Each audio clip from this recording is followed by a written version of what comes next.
Bonjour à tous. Il y a déjà 9 ans, Damien Descartes proposait une vidéo Comment faire une forêt comestible. Cette vidéo a totalisé plus de 80 000 vues et elle m'a beaucoup inspiré à faire ma propre forêt-jardin. Mais aujourd'hui, avec le recul et plus de 9 ans d'expérience, j'ai envie de vous faire un petit retour et de vous proposer la méthode complète si vous aussi, vous avez envie de planter une forêt-jardin. Alors au début, Damien Descartes alerte sur le fait qu'il n'aime pas trop les recettes toutes faites. Mais on le sait, et forcément après avoir formé plus de 700 personnes, je le vois au quotidien, vous adorez les recettes toutes faites. Malgré tout, il a raison. Alors avant de commencer, vous devez vous poser une question.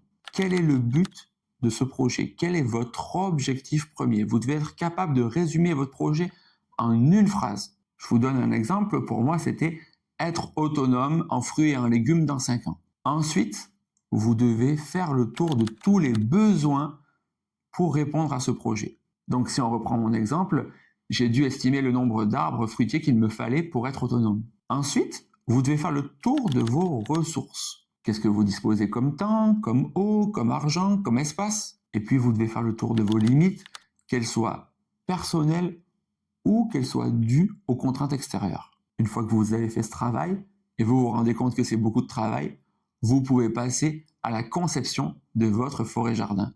C'est ce qu'on appelle le design et c'est une pièce centrale de la permaculture. Dans sa vidéo, Damien Descartes commence par placer son potager. Moi, vous le savez, j'accompagne à créer des maisons passives, donc forcément, je commence par placer la maison. Pour moi, c'est le plus important et c'est ce qui coûte le plus cher. Je vais donc arriver sur le terrain, sélectionner l'endroit le plus sec possible, parce que vous le savez, les maisons détestent l'humidité.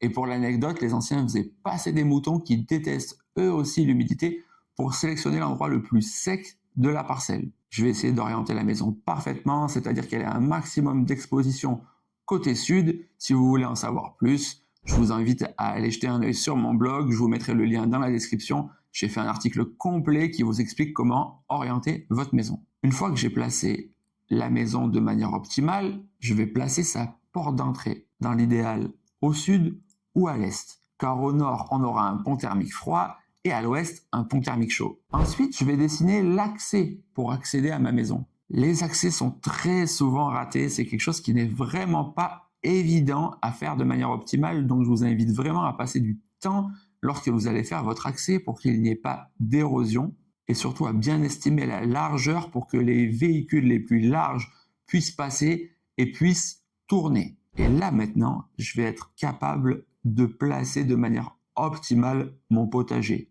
Pourquoi? Parce que le potager demande énormément d'attention. J'ai donc besoin d'y aller quotidiennement. Je vais donc le placer à un endroit où je vais très régulièrement. Et donc le plus logique, c'est le placer sur l'allée qui relie ma voiture à ma porte d'entrée.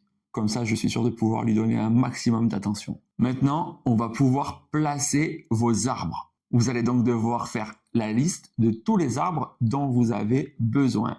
Je vous encourage bien sûr à prendre des fruitiers, à les trier en fonction de leur hauteur, leur diamètre, s'ils sont épineux et s'ils sont persistants ou caducs. Persistants, c'est qu'ils gardent leurs feuilles en hiver et caducs, c'est qu'ils les perdent.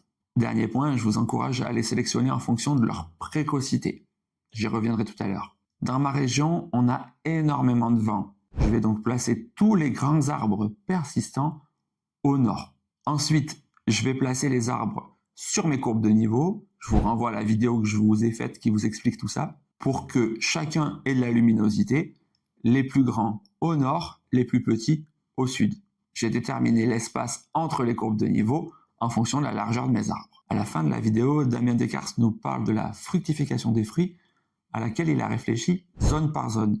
Moi, j'ai décidé de faire différemment. En général, lorsque je sélectionne 10 arbres, je prends 8 tardifs pour 2 précoces. Tout simplement pour éviter les gros coups de gel. Je vais placer les arbres les plus précoces au niveau de mon allée principale pour avoir toujours un œil sur eux. C'est ce qui me permettra de savoir où on en est dans la saison sans avoir à faire le tour complet de la forêt-jardin. Ne vous faites pas avoir, ce n'est pas le fait d'être feignant, c'est un biais cognitif, on va toujours faire au plus simple et c'est tout l'intérêt de passer du temps sur votre design. Vis-à-vis des bordures extérieures, j'ai choisi de placer tous les arbres épineux. Tout simplement parce que j'ai fait le choix de ne pas clôturer mon terrain. Nombreux vont penser que c'est une erreur, et ils ont raison, car ça va forcément vous occasionner de la perte. J'ai choisi d'accepter cette perte, pour moi c'est environ 10%, et ça permet aux gros animaux de passer sur mon terrain. Ce qui je trouve est une bonne chose pour laisser l'équilibre qui était là avant moi. Mais pour essayer de minimiser leur impact, j'ai mis les arbres épineux sur le bord. Et avec ces arbres, j'ai choisi de mettre les fruits à coque, tout simplement parce qu'il était hors de question d'aller cueillir des fruits à chair au milieu des épines. Je fais donc tomber les fruits à coque au sol pour les récolter et éviter de me piquer moi-même. Cet exemple vous montre bien une chose, l'intérêt du design, c'est vous faciliter la vie. Dans sa vidéo, Damien Descartes nous propose de remplir les espaces avec des petits fruits et des couvre-sols. C'est aussi ce que j'ai fait, mais pas du tout au hasard. Je me suis appuyé sur le premier principe de Bill Mollison, rien n'est jamais placé au hasard. C'est aussi ce qu'il appelle l'emplacement relatif, c'est-à-dire que chaque élément est placé en fonction des autres éléments. Durant ma journée de stage, je passe un moment à expliquer tout l'intérêt de ces principes. Pour moi, c'est vraiment des outils fondamentaux si vous voulez faire de la permaculture.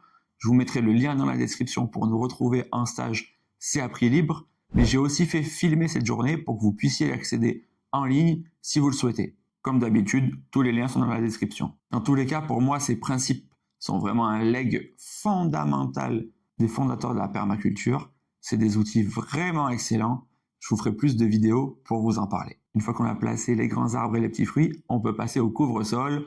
Et là, je vous renvoie à la vidéo que je vous ai faite. Le mien, mon préféré, c'est la fraise et j'ai essayé d'en mettre partout. Par contre, attention, avec le recul, je me rends bien compte que la fraise a besoin d'un maximum de lumière. Donc, il faut bien la placer au sud. Même quand il y a des petits fruits comme les framboises, elles peuvent obstruer la luminosité. Vous aurez donc du mal à les récolter. Donc, je vous encourage simplement à les mettre légèrement devant. Mais encore une fois, méfiez-vous des recettes toutes faites. Faites en fonction de votre projet. Damien Descartes parle des arbres fixateurs d'azote. J'en ai mis moi aussi sur le terrain, mais avec le recul, j'ai vraiment envie de vous dire, faites attention parce qu'on a toujours envie de mettre des arbres rares. Et là, je vous renvoie à la vidéo que j'ai faite sur les erreurs à éviter dans une forêt-jardin. On est attiré par ce qui est rare. Et franchement, ici, on a une panoplie d'arbres qui sont excellents, qui sont bons, qui ont été testés et approuvés par les anciens. Donc, je vous encourage vraiment à aller voir votre pépiniériste local. C'est lui qui vous donnera les caractéristiques de vos arbres et de faire en fonction de ce qu'il va vous dire. Comme ça, vous prenez aucun risque et vous adaptez parfaitement à vos besoins. C'est toujours intéressant d'avoir un maximum de diversité. Donc, pourquoi pas mettre des fixateurs d'azote, mais il ne faut pas rentrer en religion avec ça. L'azote, vous l'aurez. Et si vous en manquez, il vous suffit d'améliorer votre sol. Et pour ça, je vous ai fait plusieurs vidéos qui expliquent comment faire. Un autre point où je fais différemment de Damien Descartes, c'est que lui vous encourage à mulcher l'entièreté de la forêt-jardin. Et j'avoue que j'ai pas fait ça, mais je vous en parlerai dans une prochaine vidéo.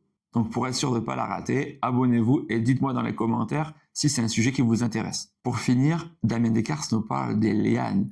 Il nous encourage à attendre un maximum de temps pour bien les placer parce que sinon elles vont prendre tout l'espace. Là encore, j'en reviens au premier principe de Bill Mollison. Rien n'est jamais placé au hasard. Pour ma part, je n'ai pas attendu avant de placer mes lianes, mais je les ai utilisées pour me protéger du soleil. J'ai donc réfléchi aux endroits où je voulais créer des pergolas et aux endroits où je voulais protéger mon bâtiment de la chaleur, notamment au sud et à l'ouest. Vous l'avez compris, l'idée ici n'est pas de critiquer Damien Descartes, bien au contraire, son travail a été formidable et m'a énormément inspiré. Donc merci beaucoup à lui pour ce qu'il a fait, mais que vous ayez différents outils pour pouvoir choisir et comparer et surtout implanter la meilleure forêt-jardin possible. Une forêt-jardin, c'est quelque chose de fabuleux, mais qui vous demandera 4, 5 ou 6 ans avant de donner de bons résultats. Vous avez donc tout intérêt à bien réfléchir votre design avant de l'implanter. Dans cette vidéo, j'ai essayé de vous donner toutes les clés pour ça, tout ce que j'ai utilisé. Mais si vous voulez en savoir plus, le mieux c'est que vous veniez en stage. Vous le savez, ils sont à prix libre, tout simplement parce que pour nous, plus il y aura de forêts-jardins en France, mieux on vivra tous.